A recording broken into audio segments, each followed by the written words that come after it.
All right, guys, welcome to the Rut Lovers podcast. My name is Gage with Backwoods and Beyond. I'm joined by Nathan with Beast of the Southeast Outdoors. How you doing today, man? Hey, just another day, man. Just enjoying life. Love to hear it, man. Love to hear it. This is actually me and Nathan actually grew up together in the same area in Southeast Indiana, and we both ended up running outdoors pages. You know, we both had that passion to chase whitetail all year and just be outdoors. So it was great to get to connect together again. It was good to add you to the team, man. Good to Yeah, add you man, to the team. I love being on the team, man. We've got a great team going, and we're planning some great things in the future. So, Yep. is there anything else Well, you wanted to add about your page or anything before we get into like the sponsors well, and everything? just like, comment, subscribe. Yep, there you go. All right, this podcast is brought to you by Moultrie Products, Scent Thief, and Prime One Camo. If you want to look at any of our discount codes for that, they'll be in the link below. And we'll also have a link to, like our Instagram and TikToks, YouTubes. Make sure you guys go over there, check out our clips, and leave a like and make sure you follow. All right. All right, Nathan. So, we're going to get into our goals for the season here. I'm sure you know better than best as, anybody. I'm getting onto some pretty big deer and some pretty big herds this year. Yeah, you are, man. I Yeah, don't there's like to some big ones. I don't like to toot my own horn, but I went from seeing just spikes to filming a field full of 22 deer and 9 to 10 of them being absolute shooter bucks. So Yeah. honestly, guys, my goal for the season is to honestly just get a deer. I'm gonna be completely honest. I've been bow hunting for probably inconsistently, probably about 6 or 7 years, and still have yet to drop a whitetail with my bow. I've had opportunities, just not the right opportunities. So this year, definitely one of my biggest goals is to shoot my first deer with my bow, and hopefully fit one of those buck tags on a nice buck. Yeah, man. Yeah. It, What are you you know, what are your goals for this season, Nate? my goals for the season one, just to be able to get to hunt, go enjoy the outdoors. That's one of my goals. To be able Yep. to For go everybody for actually everybody get that out. doesn't know, Nathan is in the military right now, and he is stationed way far away from Indiana. So his Yeah. sorry about that, guys. I had to stop the recording there for a second. But as you were saying, Nathan, what are your goals for this season? So, I would like to get a deer. When I'm supposed to come back is in the last few days of gun season, end of the first rut in southeastern Indiana. I would like to get a deer with my 7 millimeter rifle I got this year for my birthday. I actually need to buy a scope and get it sighted in when I come back. But that is my goal, and I would like to kill over a 150s buck. Yeah, there Um, you go. That's and some good expectations. another goal, hit Yeah. hit 500 subscribers on YouTube. Heck yeah, let's make it happen, guys. Let's make it happen. So, you're trying to hunt down there in that southeastern Indiana part, down there close to Ohio and Kentucky. Have you heard anything about the EHD outbreak that's been going on down there? I've heard it's been pretty bad near my area. They just started shutting down the state park hunts, so hopefully it doesn't affect any private land hunting this year. Hopefully, we have a season this year. I know Jennings County's getting hit pretty hard, but Ripley, where I hunt, isn't too bad. Yeah, I think I It's have an you know updated picture. it, it's bad, but I mean it's not like nothing like Jennings County. I know if Jared was in here, he'd be able to elaborate on how bad Jennings is. He lives right next to Jennings County. Yeah, so I've got it pulled up right here on the Indiana Department of Natural Resources, and Jennings County has got 230 confirmed cases as of right now. So Yeah, I mean, it's pretty bad there. yeah, it's pretty bad. And I mean, we've got a mutual friend who does farming and everything, and he said that actually he called me today, and apparently he found a turkey who A had turkey? EHD. Yep, I didn't What? even know they could get EHD. I I looked it did up. not know that. Yep, I looked it up, and they 100% can get EHD. And he said that it was just wandering just aimlessly down the road. It walked directly up to a semi. It was just he said it looked completely starved. So Do we know what E stands for? Because I I do not. can I looked it up earlier. It's give me 1 second. EHD stands for and look, my pronunciation is probably not going to be the best, so do not do Hmm. not pronounce it my way. Definitely go find somebody who knows a little bit more about it. But it is epizootic hemorrhagic. Hold on, epizootic Hemorrhage. hemorrhagic disease. It's a viral Oh, okay. disease that is often fatal to white-tailed deer and other ruminants. It's transmitted by biting midges. The disease causes fever, weakness, and swelling, leading to the deer to seek out water sources when they often die. That's why you see so many videos and On pictures creeks, of yeah. of them finding them in the creeks. And I'm not sure. I'm not sure if you know that that makes it spread a little bit more since it's in that water system. I don't know if Oh, okay. I didn't know yeah, that. because I didn't think about that, but now that I'm thinking about it, like if a deer dies in that creek system with an EHD, and another deer comes in and drinks that water, maybe that could cause it to Help, spread yeah. too. Help Yeah, spread it, yeah. who knows? But yeah, Yeah, me it's and Gage really are gonna go. We're gonna go down to southeastern Indiana. Hopefully, when I come back, and yep. look We're for planning a some trip to deadheads. hopefully be able to hunt together. So hopefully you guys will get some content of us Hunt. Look for collaborating. deadheads. We're gonna Yeah, do some yeah. outdoor stuff, you know. We've got over probably around like 500 600 acres that we have access to go search for deadheads, go hunt. So hopefully we can get it done in the south. Hopefully I can fill a tag for Virginia and Indiana in the same year. That would be pretty sick. That'd be um, cool yeah, but for sure.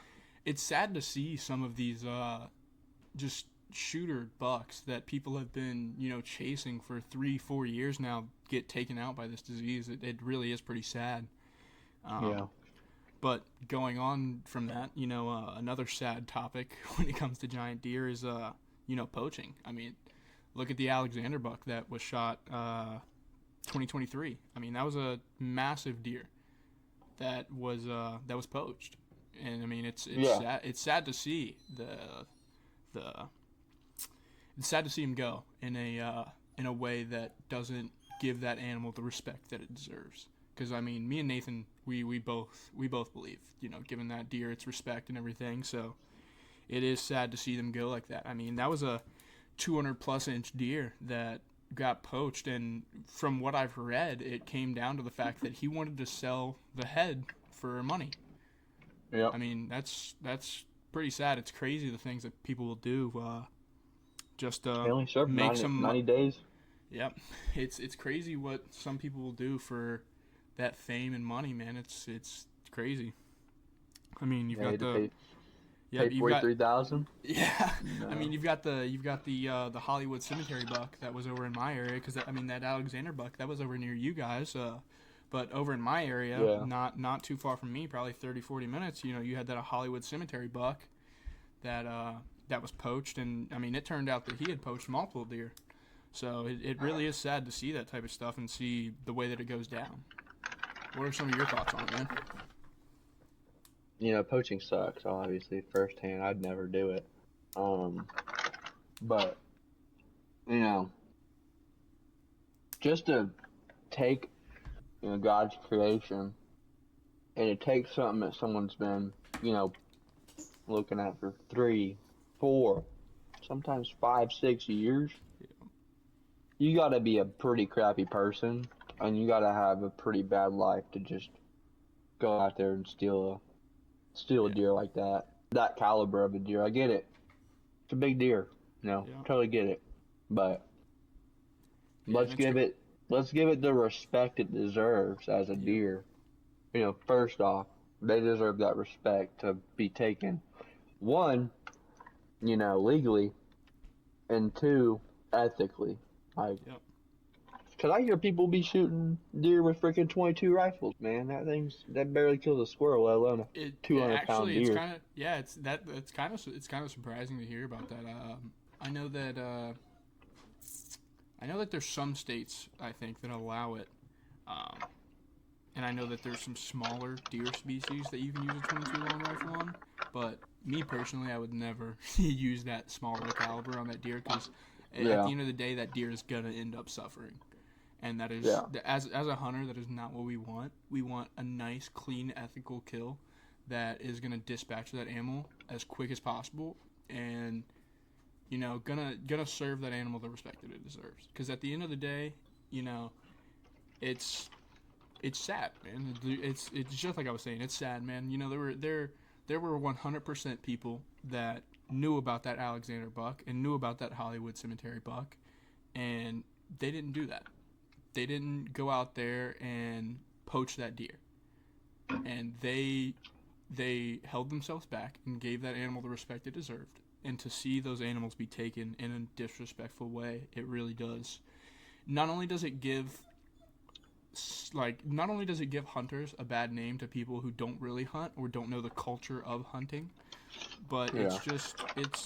it's sad, man. I mean, Leaves a honestly, sour taste in my mouth. yeah, it really does, man. It really does. I I read mean, that Virginia man, that Hollywood buck poacher, yep, loses his hunting license for 100 years. yep. I think if I'm correct, I can double check myself real quick. I think he ended up losing his license for I think it was 24 years. 100. I just seen it online. Virginia man who killed the famed Hollywood buck sentenced to jail loses a hunting license. Oh yeah, because yeah, I'm not 100% sure. There's obviously going to be conflicting articles out there, but Right. from Outdoor Life, it says that he lost his hunting privileges for 24 years. So I mean, obviously Yeah. there's going Yeah, to be there's different there's sources. going to be Yeah. differing stories, and I mean, at the end of the day, nobody's probably going to know whether or not or nobody's probably going to know how long he really got unless you're close to him or you were close to the situation. Um, but yeah, He I deserves think to lose it forever, man. In yeah, my yeah, opinion, yeah. never be Honestly, able to hunt I think anybody caught poaching deserves to have their license taken away for a forever. long time. I mean, forever, honestly. And I don't think that they should have any weapons that would allow them to poach because those people have already shown you that they are willing to go out there and illegally take a deer. So why do they deserve the right to even have the chance? Right, It's because it's not only taking a deer away, you know, society, but you're also taking that deer away from someone else that needs to maybe feed their family or or somebody that you was know, just somebody that was chasing that deer for a while. I mean, yeah, we personally know as hunters that a lot of work goes into finding a big deer and keeping that big deer around and helping. Like I know a lot of hunters who will plant certain crops just to help those deer grow bigger antlers and to help those deer get bigger bodies. And so at the end of the day, you're taking that deer away from somebody who may have taken it legally, um, and I think that that is wrong. Just flat out, I you think know. it's wrong. Just speaking of like giving bigger antlers. About that Impala buck, what's your opinion on that? Um, I 100% think that deer was fake. I mean, uh, I've seen a lot of deer, man. I've seen a lot of deer, and I mean that deer was shot in 1998, and we still haven't seen a deer uh, come out of that area that was anything like that. And me personally, I've seen a lot of younger deer that you can kind of see where their genetics come from. Like some of the deer that I've been filming lately. I've got two 8 pointers that have a very similar rack to the grade 8, the giant 8 pointer that I sent you. Yeah. Their racks are like not identical, but you can tell that they have the grade 8's genetics. You can just tell. And it's just odd that you know that deer was shot in 1998 and we still haven't seen one like that come out of that area. I mean, it was in Grand Traverse County, Michigan. It's not a very well-known area for deer, and I mean, he had been shooting good deer for a couple of years, but also when I was doing my research on that deer, I found another deer that he had shot that had the same exact rack as the Impala buck, but just had a slightly smaller body. Yeah. So it's just very odd to me. Also, the way that the antlers grow, I don't know. I Yeah, don't like know. very at the side of his head. Yeah, look, I've seen a lot of deer, but I've never seen antlers grow that way. It's very odd, very very odd. And I mean, if you take a look at the most popular image of it, where he's kind of sitting behind the buck and the buck's in front of him and he's got his bow laying on the buck. If you really take Yep. a look at that image, and you look at the deer's face, something just doesn't add up. I mean, between the ears not being like, it just doesn't add up. Something about that deer just seems off. And I mean, everybody is entitled to their own opinion. But in my opinion, I don't think that deer's real. I think that Yeah. it was, and I mean, look, he could have shot that deer and it had that rack, but I think somewhere throughout that situation, those antlers definitely got spread out a bit, and I think he realized that he could get away with it, and he was like, well, how big can I go? Like Yeah. how wide can I make this thing before people really start getting controversial about it? And I think he hit that point, and yeah. What's Yeah, I feel like he what's went your opinion on it? You know, I haven't really looked too far into it. I know it came out of Michigan. I read, where did it come from? Michigan, right? Yep, Where did it come from? Grand Traverse County, Michigan. Yeah, Michigan. That's what I thought. That area, that part of the Midwest, obviously I'm from Midwest. They produce big deer. Is it impossible for that deer to be real? No, it's not impossible, in my opinion. That area produces, the huff buck, for example. Nation's largest, Well, typical white-tailed deer ever killed. So, yeah, yeah. does the buck look real to me? No. There's something a little off. Maybe it's just how, maybe the deer just, got injured. Maybe the deer grew weird. Yeah. I will say, so that the area that they were in, they weren't in like the more, when we think of Michigan, we think of you know south or like southern Michigan, like towards the bottom of Michigan. That was completely northern Michigan. Like it was closer to the Great Lakes than it was to Indiana. Really? Yeah. Yeah. Like like part of Traverse County is literally in the Great Lakes. So while yes, it isn't like it is towards that area and everything, it isn't the area of Michigan that you usually see big deer come out of. And it's yeah, I'm not too sure, man. It's a very odd situation, and I don't think that we'll ever exactly know. But I would love to talk to him and really pick his mind and try and figure out well, like what information did you have on this deer beforehand, and stuff like that. And I would like to talk to him about it. Yeah. Yeah, that'd be nice. Let's Yeah. get off the sore subject, right? Let's get on Yeah. the huff buck. Oh man, don't even get me Coming started on from that one. Ooh. it came from, real close to where I live, probably Yeah. about 20-30 minutes from where I hunt. Yeah. So, got a lot of what's it called? I got a lot of experience in the area. I've heard a lot of, controversies. I, follow Huff on about every platform possible. And people are all the time, oh, fenced buck, that was kill it with a crossbow doesn't count, but that deer is truly remarkable. I've seen it in person. Yeah. Yeah, that deer is definitely a very beautiful deer. I will say that deer is wow, just a once in a lifetime. Like I can't even imagine what that experience must have been like. Because I know I was talking to you the other day. I think it was you, and you had said that he had thought that he shot like a 160, wasn't it? 170. 170s. He Yeah. called his buddies and he was like, "I just shot a 170. I killed a monster." Yeah. And And they then get to to, find I out that guess they it's got to the, yeah. yeah, man, it's wow. Like I really can't even fully grasp the situation. That must have been just a You know, and we gotta try and overwhelming. get Huff on the channel once we, I would love to have Huff on the channel as and I well feel as like he would love to come on.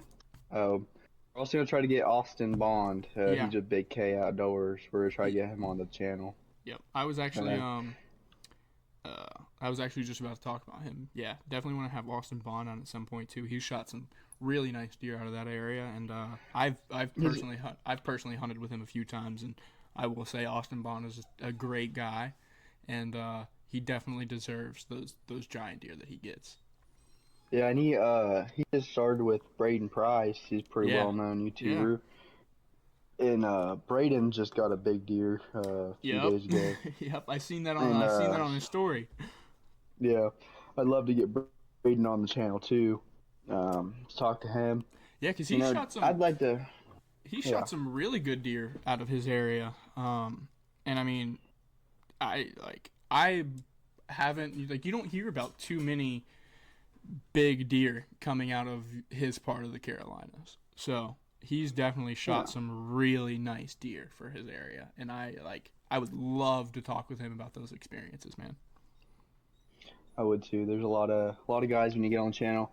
And if there is any well-known YouTuber or even a small YouTuber out there listening to this podcast right now, reach out to me on my Instagram or Gage on his. You know, Beast Southeast Outdoors or Backwoods and beyond. Backwoods and Beyond. Go hit us up on our Instagrams and Yeah, just we would love to have anybody on. Any guest, you know, if you're in this outdoors, you know, even if you aren't a YouTuber, honestly, if yeah, you're just a hunter, we'll we would ascertain love to you talk to you. and Yeah. have you on the channel, and hopefully maybe one day you'll be joining the team. Yeah, because I Um, mean, especially with me, me personally, I love hearing other people's hunting stories. You know, especially since a lot of my hunting buddies don't live in state with me. They all live out of state. It's really nice to be able to get on here and talk and share those experiences. Um, because it's almost like deer camp for me. You know, everybody talks about deer camp and you know I've getting to. never done a deer camp, honestly. Neither have I. Neither have I. Yeah, I'd love to do one. that's one of my goals is to definitely do a deer camp. But you know, everybody talks about the experiences that you have on deer camp. This is almost like my deer camp. You know, sharing these experiences, talking about the Yeah. outdoors, talking about you know controversial bucks, talking about bucks that we hated to see get taken the way they got taken. You know, this is our deer camp. You know, so Yeah. yeah, anybody that would like to join, we would love to have you on and pick your brain, especially if you're a hunter or like an outdoorsman. You don't even have to have a page, man. Just hit us up. We'll definitely have you on. Another person that I would love to have on one day, and I know that you are going to share this feeling, Kendall Lee Gray. Ellis. Oh, Kendall Gray and dude. Lee Ellis. Yeah. Both of those are definitely on the list, but man, I would love to have Kendall Gray on. I grew There's a up couple watching big Kendall Gray. YouTubers. Yeah, I grew I up grew watching up. Kendall Gray. I feel the same way about I Kendall Gray and Lee Ellis, man. Both of them guys were Yep. very inspirational towards my channel. I try to, incorporate some of their ways of hunting when I hunt. I try to do that a lot. And Feather Tines Outdoors, I'd love to have him Yep. on. Just all these big guy like YouTubers, it would be nice to pick their brain a little bit on how to become a better hunter because I have a lot to learn. Yep. Same I am here. by no means a perfect hunter or a perfect YouTuber, but I would love to learn because I would like to do this full time. Yep. Um, Same here, man. but let's turn our subject to. I have a story. Uh, if James is on the podcast right now, he'd remember it. Me and him were talking about it earlier today. That's why I bring it up. So let's take you back to I think it was 2022. It's either 2022 or 2023. Deer season 2022 or 23. Me and James. hunted all year long. It's gun season. Me and him are in the blind. In the blind all day. Let me tell you that. All freaking day, man. You know, Man, but those all day it's sits hit different sometimes. but it's getting about dark. You know, kind of getting irritated, frustrated with not seeing anything. You know, just not enjoying my time. So I get out, take a leak, whatever. Scan the field, don't see nothing. You know, I finish, zip up my pants. You know how that goes. And next thing you know, I see one of my shooter bucks. I call I, I call him the Big Six, because he's got this wide wide rack, tall rack, but he's got 6 points. It's not a real, Not that many boat points, but he's show of a got that. deer yet. Yeah, yeah, yeah. He's not a boat show with points, but he is a boat show when it comes to size. He's a big bodied deer, hard to miss him. And I see him come strutting across the woods line, and I tell James, I'm like, hey, a freaking deer. He's like, where? And I tell him, I said, hand me my gun. Get my gun, get her put up there. I freaking shoot, crow kicks. I'm like, dude, I freaking just smoked him, dude. I smoked that deer. Come to find out, me and him go out there, look for some freaking blood, and don't see a speck of blood, so I missed. Oh. Yep, and I mean we all have those experiences. I mean, I remember my first time, uh, my first season of archery hunting. I was in the same area that you hunt over there in. Are we good to give out names? No, Yeah, we'll no. keep it. We'll keep it back. We'll keep it back. The area that you hunted, you know where I'm talking about. Uh, Um, uh, it was my first ever season bow hunting. I worked with my stepfather during the summer roofing. $50 a day, but hey, it got me my bow. That's all that mattered. Uh, but season came, and especially that first season. I was definitely like looking back on it now and thinking about some of the things I was doing. It was like, what was I thinking? Like, what was going through my mind? Well, I had found this nice little power line spot, creek behind me, bedding over in front of me, and they had their area that they would eat on down to my west. And I knew that they were going to be coming in from the north or east side from me. Well, this day they decided to come in through the creek that was behind me. And I have a doe sneak up to, oh man, she was probably only 12, 15 yards away from me. And looking back on it, I probably should have dropped her because I knew that she was going to end up blowing. But, you know, here comes this massive 8 pointer. Just beautiful body. Like, when you think of, just your average, just absolute beautiful deer, just nice rack, beautiful body on him. And he comes stepping through the creek. And I've got this doe on my left side, and I stand up and I go to turn around. And the doe blows as soon as I release my arrow. Like, as soon as I release my arrow, she blows. And at this time, I didn't know that the deer was gonna drop when I shot my arrow. I don't know if you guys know, but when you shoot an arrow at a deer, their first reaction is to get their stomach as low to the ground as they possibly can. And this deer had experience doing it. I can tell you that right now. He looked like a track star out there. He hit the ground so quick. I guarantee you he dropped anywhere from 12 to 18 inches. Like, you could see on the ground where his stomach hit the like gravel in the creek. And I go over there and I'm thinking, oh, I had to have hit him. Oh, I had to have hit him. I was aimed right on his lung. I had to have hit him. Well, I get over there and I find my arrow, and it's got some hair on it and everything, but there's no blood. And that was one of those moments for me that it was like, man, do I quit or do I keep going? And I remember I ended up walking to the very back edge of the property, and I sat there for the rest of the day and didn't see anything. And it was definitely a sad moment in my hunting experience. But that moment right there it was one of those moments that it was like, okay, either I really love doing this or I might as well give up now. And here we are, Yeah. 7, 8 years later, and I'm still into it, and I'm still trying to harvest a deer with with my bow. And I mean, a lot of like, I will say a lot of that 7 to 8 years time, I took off. Like, there was probably 2, 3 years there where I really didn't like bow hunt or do any of that type of stuff. Mainly because of my freshman year, I moved from small farm town Indiana to a big city in the state of Virginia, and as much as I would have liked to get out of my comfort zone and go hunting in a new state, it was kind of worrisome at first and everything like that. But I've been back into it consistently for probably about 2 years now. Obviously, like I still shot my bow and everything during that time, but yeah, I've been consistently hunting and everything for probably about a year to 2 years now. So I'm definitely still a very much so amateur hunter. There's still a lot of things that I gotta work on. So Um, how long have you been hunting in Virginia? Hunting in Virginia. Well, the first time I went, here's a great story. I'm so glad you said that because this is a great story. One of the main reasons that I didn't hunt in Virginia for a while was the first time that I went hunting in Virginia.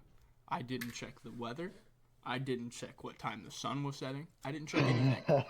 And I decided to go to a 3,000 acre lot of public land. And I chose the hardest like walk-in spot possible. Like now that like I go out to that property pretty I wouldn't say I go out there at least once every 2 weeks and check out different spots and stuff like that. Because you know me, mainly right now what I'm trying to do is I'm trying to do the Lee Ellis way and knock on some doors, get some permission. Yeah. But I go out there and scout spots, and now that I've got a little bit more comfortability and knowledge of that land, I chose the worst spot possible. I mean, I parked on a ridge and then had to drop from I probably dropped around I don't know, I'd say anywhere from like 200 to 400 like altitude or whatever you want to say. So I went from the top of the ridge to the very bottom, and there were no markings, no trail, nothing. And I'm sitting out in this field. It was the first day of gun season here in Virginia. And I'm sitting out in this field, and I'm like, huh, it's getting kind of dark. I look at my phone. I've got 10%. And I'm deep. I am deep in this. Like, I probably walked 3, 4 miles to this spot. I spent most of my time out there walking to this spot.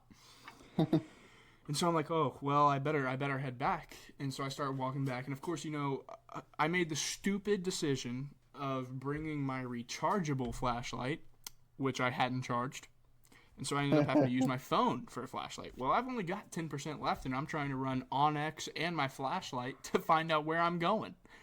And my phone ends up dying. I get stuck in a creek. It's like 30 or 40 degrees out, and it took me 2 hours to find a tiny little orange ribbon that because I had walked down this area, and I was like, oh, like there's a little orange ribbon right here, like, oh, I need to remember that. Like, I don't know why I thought that, but I was like, oh, I should remember that.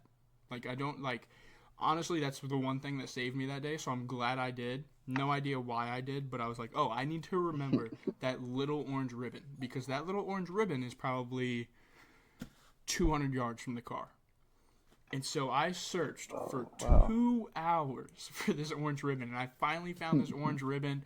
I get in the car. I start driving in the wrong direction because I don't got my maps. I barely know the area that I'm in. I finally find some small town gas station. They charge me $30 for a charger.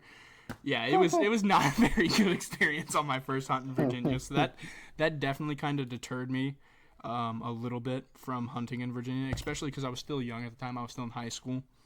So that definitely deterred me a little bit. But then last year or the year before, I can't exactly remember, my fiance's brother, they had got a property not too far from me.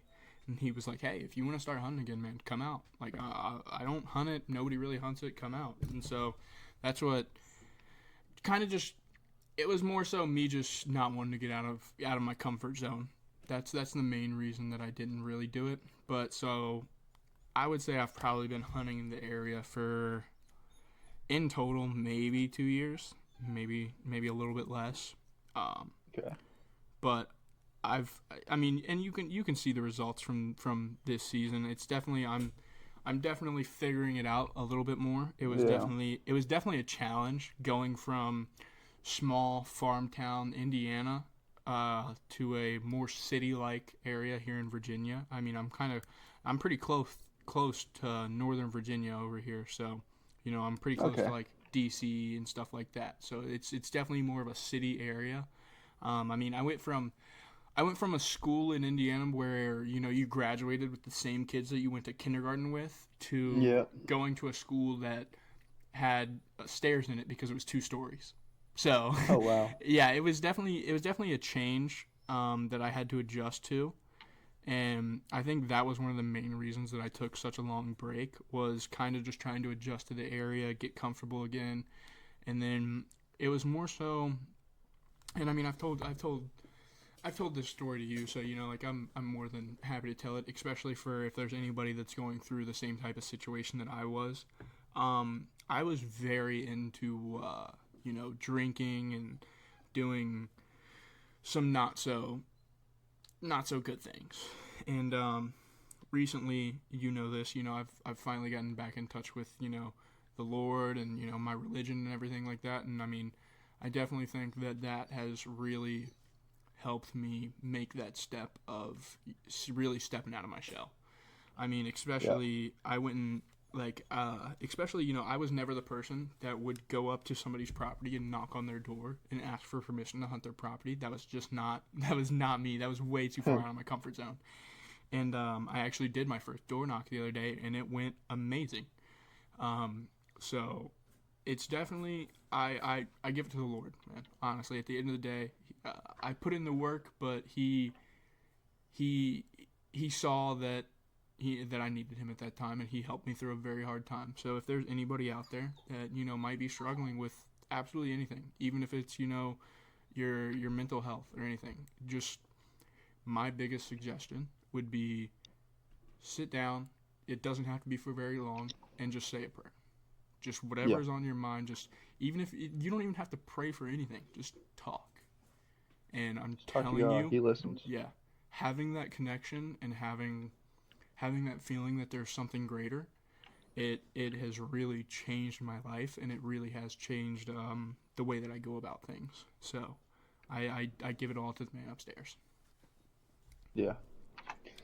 Yeah, and I ain't gonna say I'm a perfect Christian, but I've definitely been getting stronger with my faith Yep. too. Um, just learning every day, learn something new every Yep. day.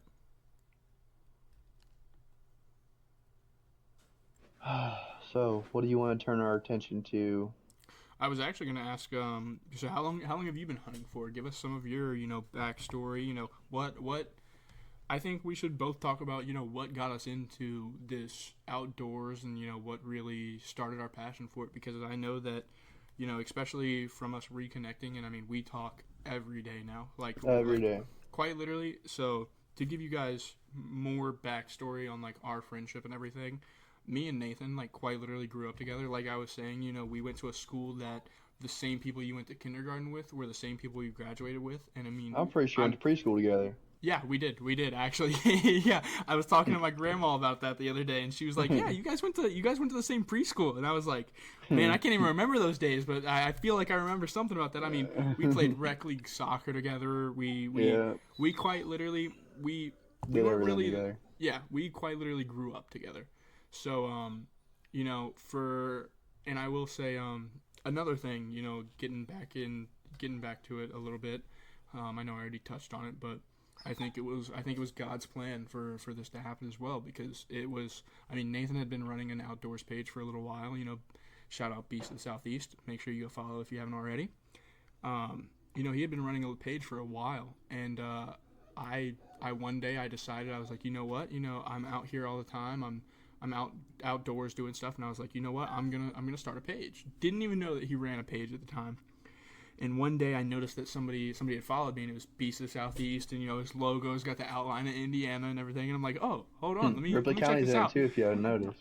Oh no, I didn't notice that. Yeah, there you go. Yep. And so I went through the post, and I was like, hold on, this seems like it might be my buddy Nathan. So I texted him, and I was like, yo, is this your page? We reconnected, and he graciously invited me to the team, which thank you so much for that, man. It's definitely helped me out a lot in my growth and my passion for this. So I thank you so much for that, man. Um, Hey man, you're gonna do great things with our team, and excited to have. I appreciate that, man. But yeah, so it was really nice to get reconnected like that. And it's just like I was telling him the other day. I was like, it's kind of crazy, I finally started turning my life around a little bit, and getting back in touch with the great man upstairs, and all of a sudden we're reconnected. We're talking every day again, and at the end, I will 100% say you're my best friend again. So Yeah, I really for sure. do.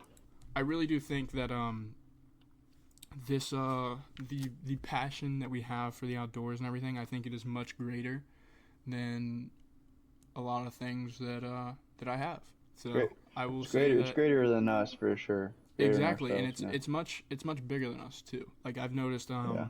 I've noticed with some of the content, like just seeing the way that people react to our content, and seeing that people enjoy watching some of that stuff. It really does. It's really nice. So yeah, like And let's that's why I do it, man. I do it just to make someone, smile, exactly. Yeah, so brighten someone's day. yeah, give me 1 second.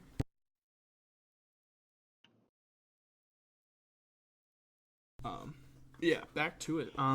So what was one of your reasons All right. for having this I passion was and such? Did you grow so up I'll hunting? Did hop you? into it real quick. I'll hop into a little bit about my background. So over on my page, I don't really never really explained it how I got into hunting, but I've been hunting since I was probably about 5 or 6.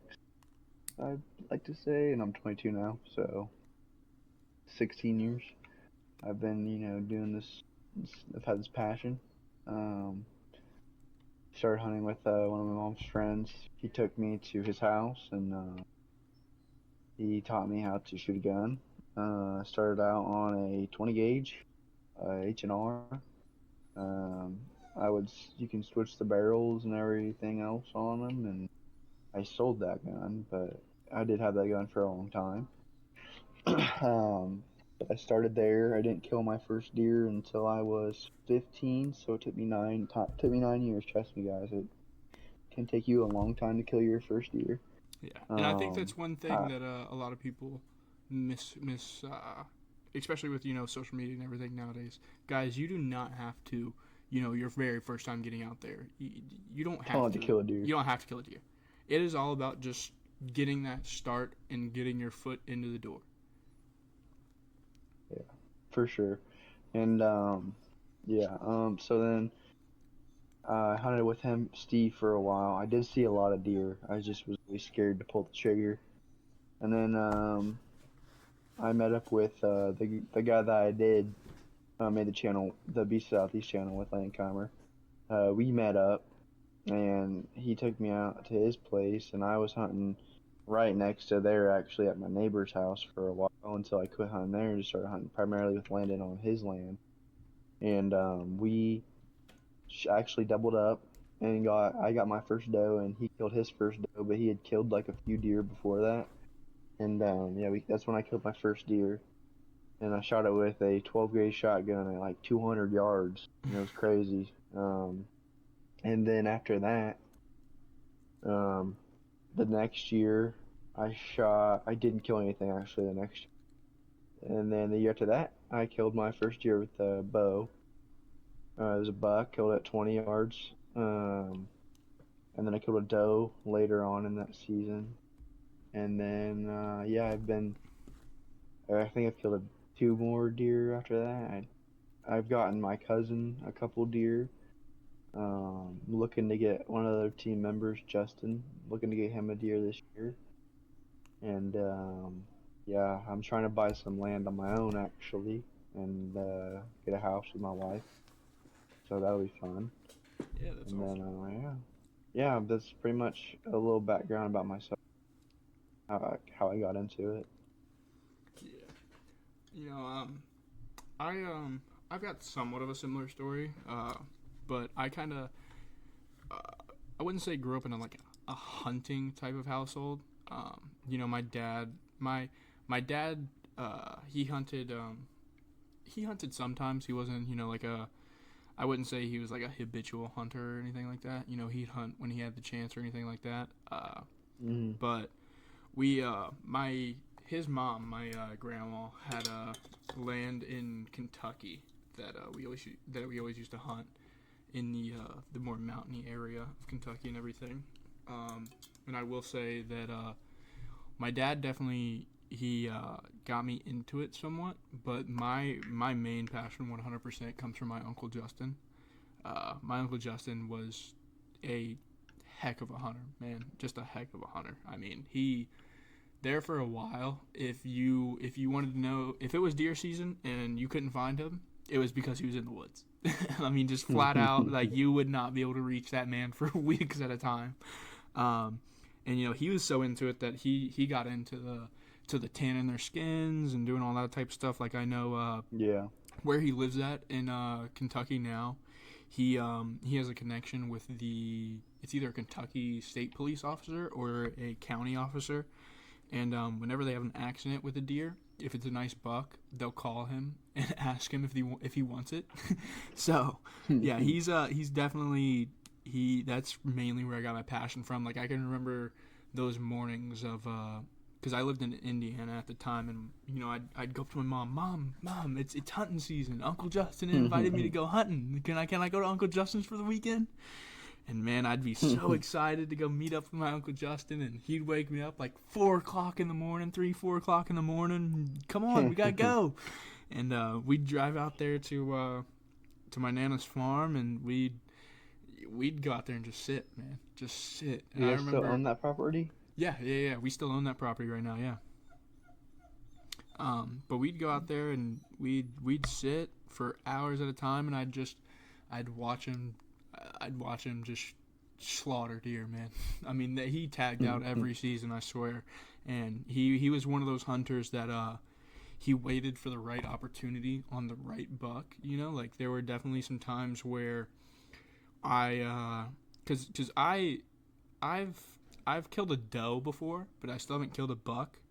Um, Hmm. and the one time that I was gonna shoot a buck, I think this is kind of where my mindset of not shoot, like even though I haven't shot a buck yet, I don't really want to shoot a spike or anything like that, and I think it mainly Yeah. comes from my uncle Justin, just because of the fact that he was very straightforward about making sure that it's the right buck before you shoot it. Like I remember Yeah. there was one time we were in this the blind, and little little tiny guy comes walking by, and here comes my buck fever, man. I'm shaking like a leaf, and I'm like, Uncle Justin, come on, man, you gotta let me shoot him. And he's like, no, like look at that deer. And I'm like, I think that's where my mindset of wanting to shoot a mature deer, even if I have to wait longer, because I mean I've had opportunities to shoot a couple of spikes, but I hold back, and I think that's mainly why is because he gave me a mindset of wait on the right one. So Hmm. I definitely my hunting and outdoor stuff definitely comes from him. Like I also love fishing a lot. That definitely comes more from my dad. My dad was definitely more of a fishing kind of guy. Um, so I mean I also love fishing, but as of now, yeah, I can't think of anything other than the fact that season starts here in 15 days. I'm counting them down. I'm counting them down. I got the number in the back of my mind. It was funny. My fiance made a joke the other day. She was like, "You can remember the you can remember the amount of days until deer season better than you can our anniversary." And I Hey, looked at it her and said, happens, man. I said that's not true. And she's like, "What's our anniversary?" Or like, "How many days until our anniversary?" or whatever it was. And I had to look at my phone and count it. And she was like, "Okay, how many days until deer season?" And I was like, "Well, if you want me to be exact, it's like 15 days, 8 hours and like 42 minutes." And she's like, well, "You have a problem. You have a problem." And I'm like, "Hey, it's not a Good problem problem that to have, man. yeah, it's not a problem that I want to fix." So, yeah, Yeah. I will definitely say that I think for both of us this year, I think we definitely will. I think we definitely will get what we deserve, man. I definitely do. I mean, that's just like I was telling you the other night. I had a very vivid dream where we both smoked absolute monsters in Indiana, and that moment, I definitely think we have that coming. I have that feeling that we're definitely both gonna smoke a good one here in Indiana this year. Yeah, definitely hope we can get on it. Yeah, and definitely before I forget to mention as well, we will have another person that will be on the podcast with us most of the time. Jared from Midwestern Outdoors. Definitely check him out. He just hit 500 subscribers on YouTube, wasn't it? Yeah. Yeah, so definitely make sure you guys go check him out. He couldn't join us for this one, but it was kind of like a last minute decision that we decided to do this. We were kind of just done waiting for the right time, and we were like, all right, we're just gonna do it now. So yeah, definitely make sure you go check him out. He'll be joining us throughout most of these. So one topic that I did want to hit on. So given that we hunt in two different types of areas, what do you mainly do for scouting? Like what's scouting like in your area? Well, I haven't been able to scout this year, but I mean, usually just putting trail cams up is Yep. what I do. Which make sure you guys go check out Moultrie Products. Use the code. Yeah. What do you do? Well, I've actually this season I've actually changed it around a lot, and I'm doing a lot more chasing and glassing. So finding a good field or a good spot that I think that they're going to be coming to, and kind of hanging out and waiting for them to pop out, and then using the spot and scope to see what type of deer we have in the area. Which, I mean, if you guys follow the pages, I'm sure you guys have seen some of the deer that I've been able to spot lately. Um, and one of the things that I have noticed that differs a little bit from Indiana is this area is a lot easier to find deer in, I would almost say. And the reason I say that is because we have a lot less land that those deer can actually, make work. So like in Indiana, you've got more fields and woods than anything, but here you've got so many communities and shopping lots and stuff like that I do think it is a little bit easier in my area specifically to find some of those deer. Like when I'm driving down the road and I see a nice soybean field off to my right, I'm like, hey, there's not many of those around here. Let me stop and see what's going on. So I will say I do think it is a little bit easier, but I'm hoping to apply that same kind of mindset to Indiana when I come up there. Yeah. I'm planning a trip in October, which your guys' season opens October 1st. So hopefully maybe I'll be able to get a deer while I'm there for that trip. But I know that trip is more of like a family trip, so I'll see how much hunting I can really do. The fiance will probably be on me about that. But yeah, I definitely am going to try and apply that a little bit to that Indiana area. It's definitely going to be a little bit harder to find exactly where they're at because, I mean, you've got thousands of acres worth of farmland and soybean fields and corn fields in that area that it's much harder to narrow down a certain spot. Whereas with here, you're driving down the road, you've got 8 different shopping lots on your right and left, and then you see this nice soybean field. Okay, yeah, they're going to be in that soybean field. So I'm hoping to apply a little bit of that spotting to Indiana on the when I go up there for the trip, because I definitely want to locate some good deer for both of us. Specifically you. I've got enough shooters over here in Virginia that I could definitely make this year worth it, and especially with Virginia being one of the more lenient states when it comes to deer tags. You know, I've got 3 buck tags and 3 doe tags. So if I play my cards right, I could shoot 3 nice bucks here in Virginia this year. And I definitely want to try and locate some good bucks in Indiana while I'm there, specifically for you, just to have some backups, you know. Yeah, I would Especially, appreciate that. yeah, especially with all the land, the farmland that we're getting permission on over there. Yeah. I mean, there's to put it into perspective, one and only one of the properties that we already have permission for is over 250 acres. So I That's definitely insane. think, yeah, it's insane. But luckily, you know, we've got the right connections, we know the right people, and you know, as long as you, the one thing that I've realized with you know, gaining permission and stuff, especially, you know, luckily this one is more of a family friend type of deal where, you know, it's Yeah. definitely a lot easier. But if you guys are trying to learn how to door knock and do stuff like that, number one, go check out Seek One. Seek One has some great videos where I've personally learned a lot, and I've like putting some of those into work, and you Play. know, actually using them. They definitely know what they're doing. Like one of the biggest thing when it comes to getting permission on somebody's property is, you know, them knowing that you're not a bad person. I mean, Yeah. that's flat out. That's the number one thing. Like if you walk up to somebody's door and you're in some super raggedy clothes, and you know, you just didn't do your hair this morning, didn't brush your teeth, you know, they're gonna be a lot less likely to want to have that conversation and to want to give you permission to be on their property. Yeah. So I wouldn't say, like, definitely don't show up in a button up suit and everything, looking like you're trying to sell trying to sell them the world. Um, but definitely Trying just, to make them buy a roof or something yeah, from you. yeah, just be kind. You know, like just be kind. That's the biggest thing about it. Like when I went and was getting permission on that property the other day. Um, I noticed that the dude who was there, you know, buffer dude. So obviously, you know, I was like, "Hey, dude, I need your workout. Like, I need to know your workout plan, man. You're too buff."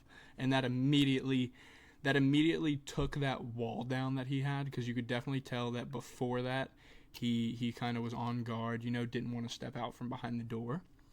And then once I made that compliment, and you know, I kind of broke the ice, he stepped out on the porch. We had a full on conversation. We started talking about everything, and I do think that I've locked that property down. So I'm still hoping, but yeah. So Have it's you heard definitely back yet?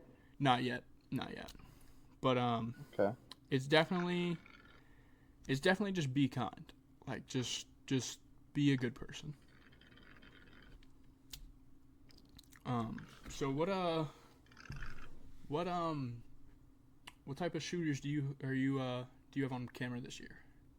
Do you have any good shooters on camera this year? Do we Zero. I have zero? zero shooters this year. Thus That's all far, right. At least, I had my camera in a bad spot, and I started out pretty late. yeah, So yeah. Especially, I mean, hopefully, especially, I mean, it's hard for you to like, being so cause far away. Yeah. yeah, especially with how far away you are. You know, a lot of people not wanting to do things, and you know, put that extra effort in. And I Yeah. mean, that's what a lot of hunting comes down to, is putting the Just work put in in. the work. Yep, and that's one Yeah. thing that definitely this summer has taught me. Because I mean, you know better than anybody else. I was on the hunt this summer, man. Yeah. I was not I was not getting out of this summer without finding a big group, or not even a big group, just some big deer, even just one.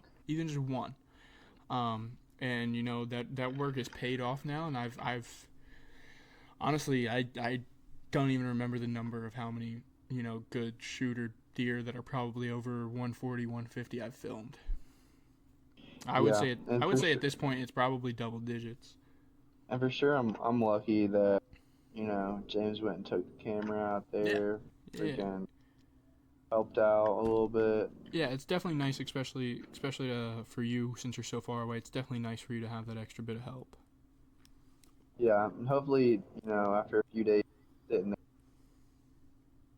Hope you're cutting out a little bit, buddy. What there, were you saying? saying that, what did you hear? You were saying hopefully something, and then you started cutting out. Hopefully, since like give it a few days, that camera will calm down a little bit, and I'll be able to let the deer come to my camera. Yep. Because right now it's pretty new. They're probably just not used to it being there, and Yeah, and I mean that's just like that camera that I had just hung on public land the other day. I mean it surprisingly it only took around 3-ish days to get the first deer on camera over there. I did think it was gonna be a few days because I had had a buddy go in with me to hang that camera, and somebody likes to wear a lot of cologne, so that that that definitely annoyed me a little bit. But and that's the thing too is he's newer to hunting, so like I'm not gonna get mad at him and stuff. But like I teach him. ask him like, what the heck are you doing, man? Yeah. But it's I teach him. I'm like, hey, look, Yeah. when we're going out to hang cameras and go into these deer's home, do not wear cologne. Do not wear cologne. That's rule number one. Um, so it I will say it is kind of nice to pass down the knowledge that I've learned because like it's almost kind of surprising. You don't think about the little things that that newer hunters don't like. You don't think the I don't know how to word this correctly, but you don't you don't think about those little things that you've learned over the years The other new until hunters don't know. until you meet a new hunter or you're taking a new hunter out and you're like, huh, how did you not know that? And then you realize you're like, Yeah. wait, like I did that type of stuff. I didn't wear scent killer or like make sure that I didn't smell like anything or stuff like that before I went. Yeah. So it's like Just that when knowledge. yeah. Being able to teach somebody else and show somebody else the love for the sport, it definitely shows me that I have learned more than I thought I did, but I definitely still have a lot more to learn. Yeah, for sure. I mean, that's just like we were getting onto the topic of thermals and everything earlier. Yeah. That whole topic is completely new to me. So Yeah, learning I don't about even that, know really much about it at yeah. So all. like learning about that and hearing about the way that these mature bucks will strategically place themselves and strategically move based on the way the wind is moving and the way that the valley goes and just learning about that it's very cool, Interesting. honestly. It's very interesting. It's very because I mean when you're a newer hunter, I mean you think it's luck of the draw, like especially with me. Like when I was first starting hunting, I thought it was just luck of the draw. I thought you know if Right I place, set right up time. Yep. If I set up here and I sit here all season, then I've got to have at least one deer walk by me.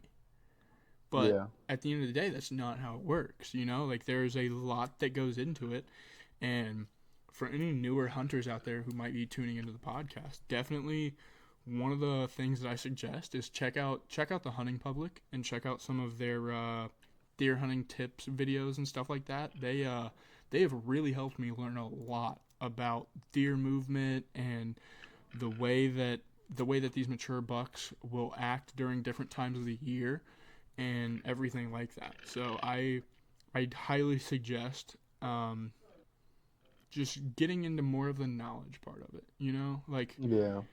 Like learning those little things. Yeah, they might not like some of those tips that you learn might not help you until late season and it comes December and you haven't filled any tags and you start thinking about it and you're like, hold on, let me change my game plan and do this instead. And then you learn, okay, well, I succeeded by doing this instead of this, so let me start doing that more often instead of this. So it's definitely it's a learning game, 100%.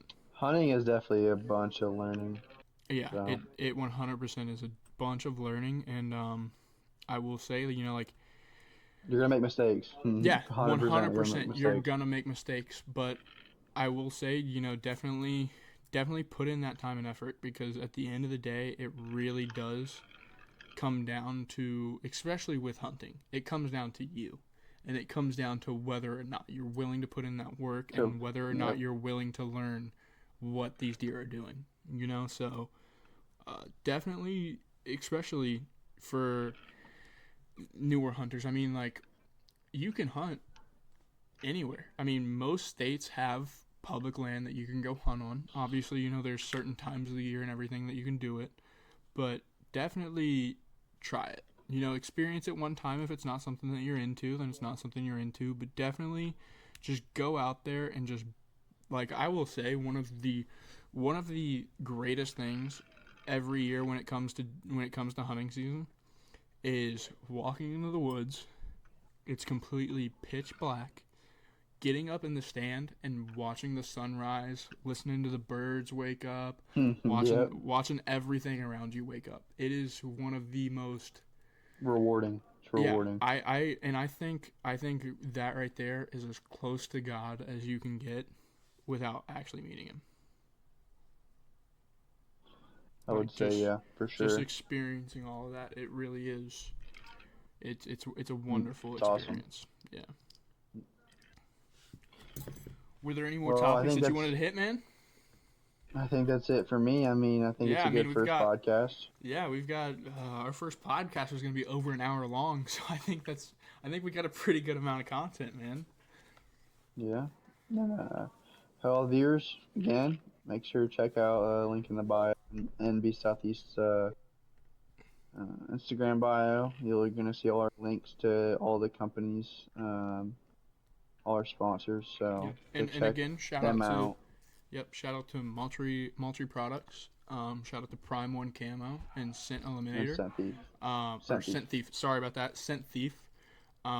They are they're some of our partners, and we definitely appreciate what they do for us, and especially Moultrie. I will say, and Nathan knows this, I'm live or die Moultrie.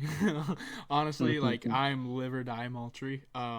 So definitely check them out. Use the codes, and we really appreciate you guys tuning into the podcast here. Um, you know, hopefully we can just keep getting better from here. Yes, sir. Rut lovers out. Alrighty, later, guys.